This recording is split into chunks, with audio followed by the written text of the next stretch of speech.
Y ahora sabemos que la pandemia por COVID-19 ha tenido un impacto en toda nuestra vida, pero de uno de los sectores de los que poco se habla es el educativo. Fíjate nada más estas estadísticas, querido Trendover. En septiembre, digamos que la CEP anunció que 2.5 millones de estudiantes en México dejaron las aulas de clases. Por supuesto que además esto se lleva a un tema mucho más grave, porque según el Programa de Naciones Unidas para el Desarrollo, dijo que más de 500,000 va a abandonar la educación superior a causa de esta pandemia, y es por eso que tengo al experto en la línea, Alan de Matías, quien es asociado de Brújula Interior. ¿Cómo estás, Alan? Hola, Pei, buenas noches. Buenas noches, Alan. Mira, vamos a hablar de este tema un poquito con estos datos, estas estadísticas. Otra de las que más me alarmó al encontrar en las redes es que el 67% de los estudiantes de la UNAM dicen que no se han adaptado a las clases en línea. Mira, aquí tenemos son dos situaciones que estamos enfrentando y un poco andábamos hablando antes de entrar al aire. Del tema de que a partir de noviembre toda una infraestructura que fue creada para dar clases de manera presencial tuvo que ser de un día para el otro modificado a un entorno digital, ¿no? Y aparte México tiene un rezago con respecto a la penetración de banda ancha a nivel país, en la disponibilidad de equipos electrónicos para poder tomar clases. A ver, que este dato, mi querido Alan, hay 16 millones de hogares en México que no tienen conexión a internet. O sea, imagínense lo difícil que es llevar las clases en línea. Ahorita le estaba soltando la estadística, 67% de los estudiantes de la UNAM que no se adaptan a las clases en línea, pero los otros ni siquiera se pueden adaptar, ni lo pueden hacer, porque ni siquiera tienen conexión. Completamente, y conocemos casos de gente que está tomando las clases en un celular, ¿no? Donde están aprovechando la línea celular para poder tomar la clase y no es ni el equipamiento ni la conexión ideal para poder llevar a cabo esa educación a distancia. Claro, y por eso la relevancia de hablar del impacto que tiene el COVID, porque todos sabemos y a todos nos ha afectado el bolsillo, todos hemos estado teniendo duelos, tanto de personas, de seres queridos que tristemente perdieron la batalla contra el COVID, pero también de estas batallas de las que no se está hablando todavía al día de hoy, Alan, porque vamos a tener una repercusión, digamos, esa es la primera ola, ¿no? El no me alcanza, me voy a salir de la universidad porque no tengo el dinero para poderlo hacer. Pero después, la repercusión a nivel país, que si ya de por sí teníamos un grado de escolaridad muy bajo, esto, con estos 16 millones de hogares que no tienen internet, y ahí está la estadística, el 67% de los estudiantes de la UNAM no se pueden adaptar todavía a las clases en línea. Sí, es la afectación. Uno es el no poder conectarme correctamente a las clases para poder tomarlas. La dos es todo el material que están comunicando a través de las clases en línea es lo que hacían en clase, lo que hacían en presencial llevado directamente a lo digital. Y te puedes imaginar que los estudiantes, el estar, y bueno, podemos usar nuestros propios casos, cuando estás en conferencias en Zoom, el estar viendo una pantalla hora tras hora, pues obviamente hace que se frustren, se aburren los estudiantes, no conectan, no digieren la información que se les está presentando. Así que se está aprovechando un medio nuevo para usar lo que se enseñaba en el medio presencial. ¿Sí me explico? Entonces, la forma que se está enseñando no está aprovechando el medio, sino está capitalizando sobre lo que ya se tenía anteriormente. Y lo otro es el tema de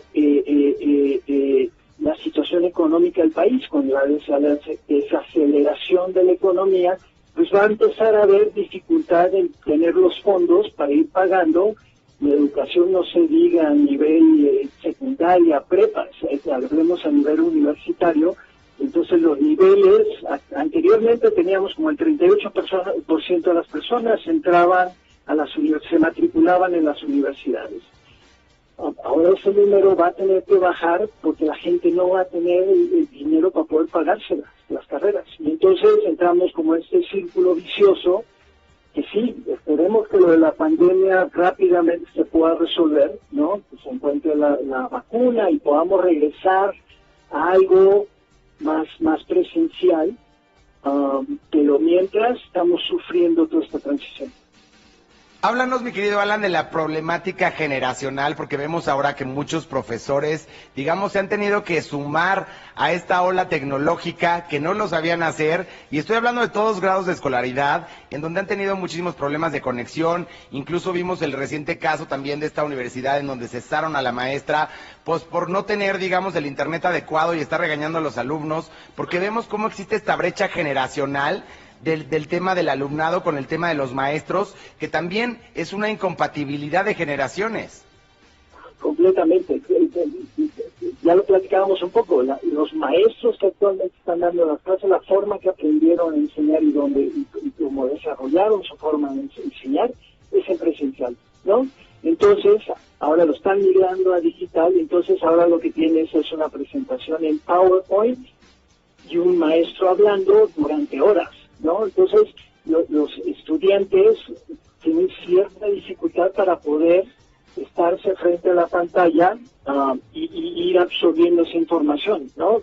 Lo que nosotros vemos con la gente que trabajamos, con los chicos y padres que trabajamos con el tema de orientación vocacional, lo que nos dicen es que se están muriendo el aburrimiento. ¿Okay? A ver, entonces, eso es algo que quería hablar contigo, porque yo tengo dos sobrinos, uno de 10 y una de 5, que me dicen, híjole, ¿sabes qué? Yo les dije, honestamente, ¿qué tanto están aprendiendo en las clases en línea? Me dijeron, la verdad, no mucho, nos parece muy aburrido, porque también sabemos que el estímulo, porque eso se puede dar, digamos, en alumnos de universidad, que digamos que ya tú solito te empiezas a adentrar, digamos, a esta profesión, a lo que te apasiona, y por supuesto que le metes más en investigación, pero si estamos hablando incluso de los chavitos de 10, de 5 años, que también les está cambiando el modelo de cómo están aprendiendo, también existe esa brecha y hoy no sabemos qué repercusión va a tener a futuro. Lo que les pedimos es que vayan adaptando el material que están comunicando en digital para que sea segmentos más cortos, puntualizados con lo que son ejercicios, pláticas, discusiones, simplemente para involucrar, para que no sea un proceso tan pasivo para los que están tomando las clases, ¿no? Y sea un proceso un poco más participativo y con eso incrementar el engagement, la participación y el que puedan de alguna forma ir interiorizando todo lo que se les está tratando de comunicar durante las clases. Es una labor, ¿no?, por parte de las escuelas, las universidades y los estudiantes y sus familias, ¿no? Donde tenemos que ayudar a que este proceso de transición sea lo más fluido posible, ¿no? E ir aprendiendo a lo largo de todo el proceso y aprovechar esos aprendizajes para ir incorporándolos en cómo damos las clases y cómo como estudiantes tomamos la clase. Entonces, si tenemos un hijo que lo de la estructura, que es muy derecho, es muy intuitivo, muy creativo, pues hay que apuntalarlo como padres para ayudarlo a que cree ciertas estrategias para cuando de repente se siente muy cansado, está aburridísimo en la clase, ¿qué es lo que empieza a hacer? Se empieza a mover, se puede parar, empieza a hacer ciertos ejercicios para de alguna forma no perder esa conexión con lo que le están tratando de enseñar, ¿no? Y ir apoyándolos y apuntalándolos en ese tipo de situaciones. ¿Cuáles serían para ustedes en Brújula Interior, mi querido Alan, los 3 básicos para sobrevivir las clases en línea y, por supuesto, tener este desarrollo y este aprendizaje? Mira, yo creo que se ha platicado bastante el hecho de todos estos temas que platicamos al inicio, de tener internet, tener el equipo correcto y todo lo demás, pero creo que la clave y es donde nosotros en Brújula Interior nos enfocamos es cómo ayudamos al estudiante a autogestionarse, ¿ok? Que tiene que ver con cómo él se vuelve responsable de su propia educación, ¿no? Cómo lo ayudamos a conocerse y por tanto entender por qué ciertas cosas natamente se le dan, por qué otras cosas se le dificultan, dónde están sus habilidades, dónde están sus talentos, y con eso empieza a entender hacia dónde tiene que orientar su vida, empezarlo a establecer objetivos, metas, ¿no? Y con eso motivarlo para poder sobrevivir las clases en la situación que se encuentren, ¿no? Habrá maestros que son maravillosos en línea y otros que son más difíciles, ¿no? Pero eso es la vida, te va a tocar jefes maravillosos o compañeros de trabajo maravillosos, al igual que gente que va a ser más un obstáculo en tu desarrollo personal. Entonces tienes que aprender a poder sobrevenir esas situaciones, manejar tu frustración y más que engancharte es ver cómo solucionarlo. Entonces, eso, el autogestionarse es con lo que en Brújula nos enfocamos y tratamos de ayudar a los estudiantes para que tomen las riendas de su educación, de su vida, ¿no? Y sepan cuáles podrían ser los obstáculos que van a estar experimentando y ver cómo desarrollar estrategias para sobrevivirlos, ¿no? Claro, porque tiene que haber un proceso mucho más rápido de madurez. Mi querido Alan de Matías, es muy importante que todos los Trail Lovers que nos estén escuchando, ya sea que tengan chavos de la universidad, o en primaria, o en secundaria, los busquen para esta brújula, justamente como lo hacen ustedes en esta brújula interior, para que puedan sobrevivir estas clases y aprender. ¿Dónde los pueden buscar? Nos pueden encontrar en las redes bajo brújulainterior.mx, la página web, en Face y Twitter estamos como Brújula Interior, o nos pueden hablar al teléfono en la Ciudad de México 5570-7795. Mi querido Alan, muchísimas gracias por hablar con nosotros. Ahí está toda la información y de verdad, Trail Lovers, hay que tener una escucha activa con todos los chavos y tener este proceso de madurez, y para quien necesite ayuda ahí están los teléfonos. Muchísimas gracias, Alan.